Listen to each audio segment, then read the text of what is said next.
Bonjour, dans cette nouvelle vidéo, on verra comment apprendre à peindre un mat provençal avec glycine au couteau à l'huile. Donc au préalable, j'ai travaillé sur un support peint à l'acrylique en couleur foncée pour améliorer les contrastes. Donc préparation au gesso, là il faudra que je fasse une vidéo dessus, mais sinon on n'est pas obligé si vous achetez une toile de bonne qualité. Et j'ai mis un fond acrylique foncé, terre de sienne brûlée, noir et blanc. Donc j'ai fait un croquis ensuite en pastel sec. Je trouve que c'est sympa parce qu'on peut essuyer facilement pour reprendre. Je tiens compte toujours dans mes compositions des règles de base. Alors la toile est penchée, donc on ne voit pas forcément bien avec les traits, mais la première règle de base en composition, c'est de respecter 1/3, 2/3. Là, comme elle est penchée, la toile, on ne voit pas forcément, on a l'impression que c'est presque à la moitié, mais non, c'est bien, grosso modo, 1/3, légèrement plus, où on retrouve le point focal. Donc, dans une composition, on essaye d'avoir 1/3 verticalement, 1/3 horizontalement, pour trouver le point focal, c'est-à-dire là où sera le point d'intérêt dans notre vidéo, là où le regard va se diriger. Donc c'est important, c'est ce qui permet de donner en fait de la profondeur à votre travail. Donc j'essaie toujours de respecter ça dans mes paysages, mais aussi quand il s'agit de portraits.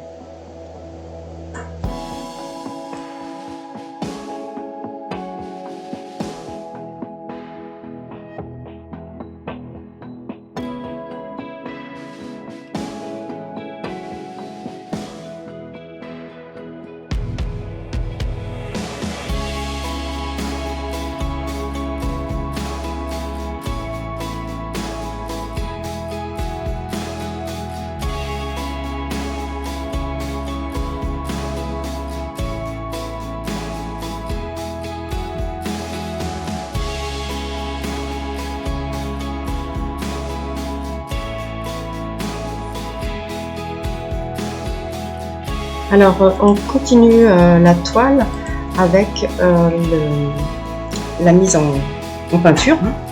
La mise en peinture que l'on commencera par le ciel. On commence toujours par le fond de la toile, en haut, et on descend. On est au couteau, on a beaucoup de matière. Si on commence à bricoler dans tous les sens, on va se mettre partout.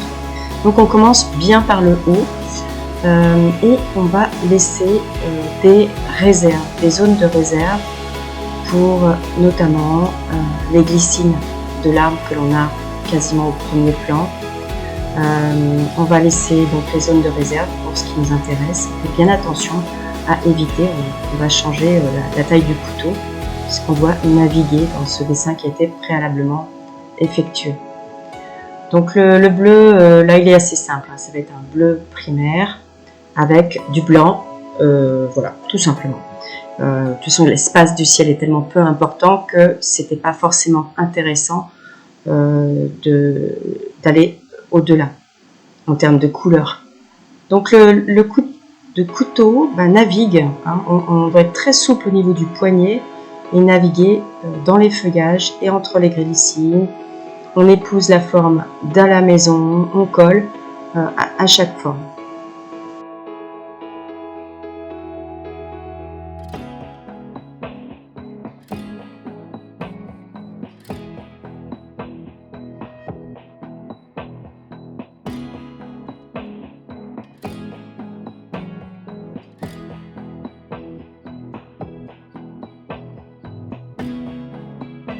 Alors il arrive qu'en cours de travail, on ait un petit excédent sur un couteau et on va nettoyer son couteau. Là c'est le cas, voilà, c'est réflexe. Donc je ramasse l'excédent sur un couteau qui est de taille supérieure, qui est trop gros. Je prends un plus petit couteau et hop, je racle comme on raclerait du beurre sur le couteau un peu plus grand. Voilà, j'ai récupéré l'excédent pour pouvoir continuer à peindre avec mon petit couteau. Voilà, c'est un nettoyage classique. On continue en fait le tableau en descendant et on tient compte de la perspective atmosphérique. Donc j'ai fait une vidéo là-dessus, n'hésitez pas à la regarder parce que c'est vrai que c'est quelque chose qui permet de donner de la profondeur. On le voit souvent au pinceau, mais au couteau aussi, surtout en paysage. Le fait donc de donner des couleurs, de mettre des couleurs un peu plus bleutées dans l'arrière-plan, un peu plus froides, et des couleurs plus chaudes en premier plan, va permettre c'est le principe de la perspective atmosphérique, va permettre de donner de la profondeur facilement à votre tableau. Donc les montagnes sont ici en blanc de titane, bleu primaire, bleu outre-mer. Il y aura du jaune quand on va se rapprocher avec des pointes de rouge primaire pour réchauffer les bleus au fur et à mesure que l'on se rapproche.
Donc une fois qu'on a fini l'arrière-plan, on met les quelques bosquets intermédiaires et puis on va pouvoir en fait attaquer les maisons qui sont en second plan.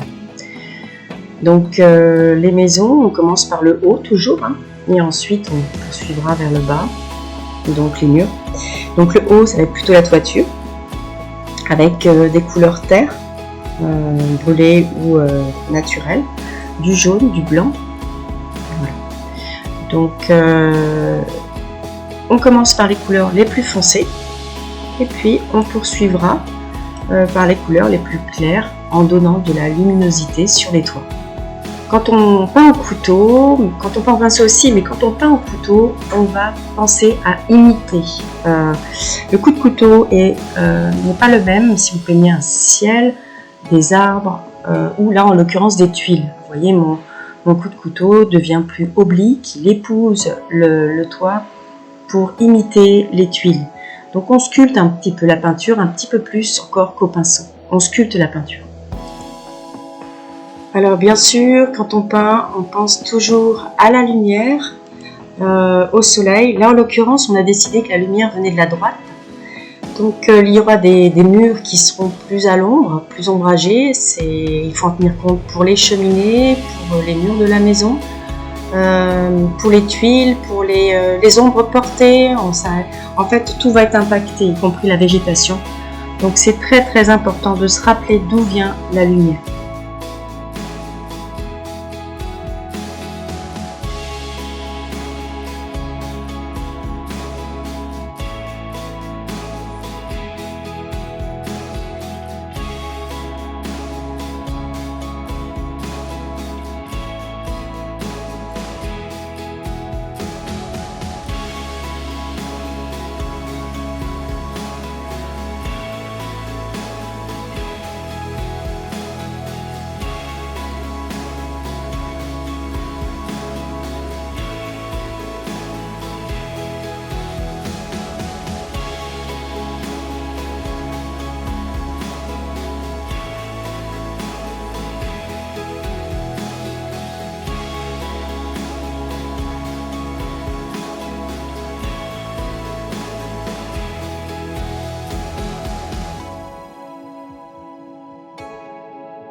On continue toujours non-stop à penser à cette lumière, notamment tout ce qui est donc ombre projetée.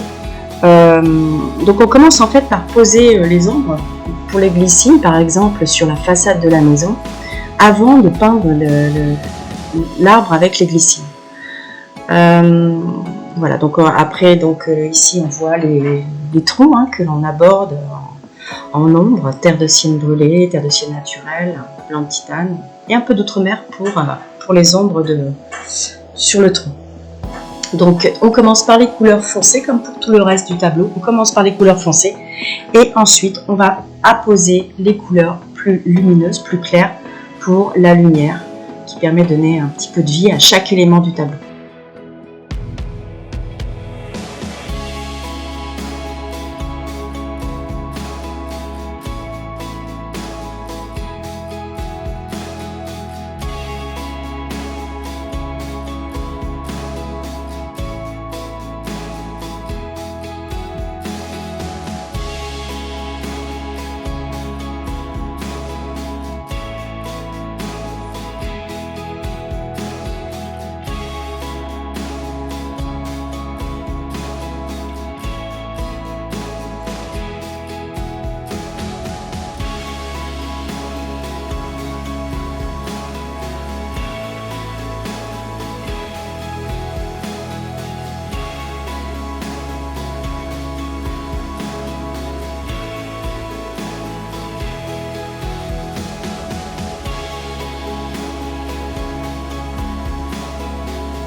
Voilà, donc cette vidéo se termine. Normalement, vous allez pouvoir faire votre mât provençal avec glycine au couteau à l'huile sans trop de problème. Si vous avez des questions, n'hésitez pas à me les poser en commentaire. Si vous avez des idées de cours de peinture, n'hésitez pas aussi en commentaire. Sinon, écoutez, si vous voulez, vous pouvez toujours prolonger avec la visite de mon site internet où il y a des ressources gratuites et puis mes autres réseaux. Vous pouvez aussi vous procurer, si vous le souhaitez, mon livre sur la peinture à l'huile. Je sortirai sans doute aussi des tutos papier en fait, parce que c'est toujours sympa de pouvoir se reporter sur une référence papier. Voilà, donc si vous avez aimé, n'hésitez pas à mettre un petit pouce. Et puis si vous voulez avoir la suite de mes vidéos, vous pouvez vous abonner. C'est avec plaisir que je reviendrai vous mettre d'autres tutos peinture à l'huile. Je vous souhaite plein d'inspiration, plein de belles créations, plein de bonnes choses. À très bientôt.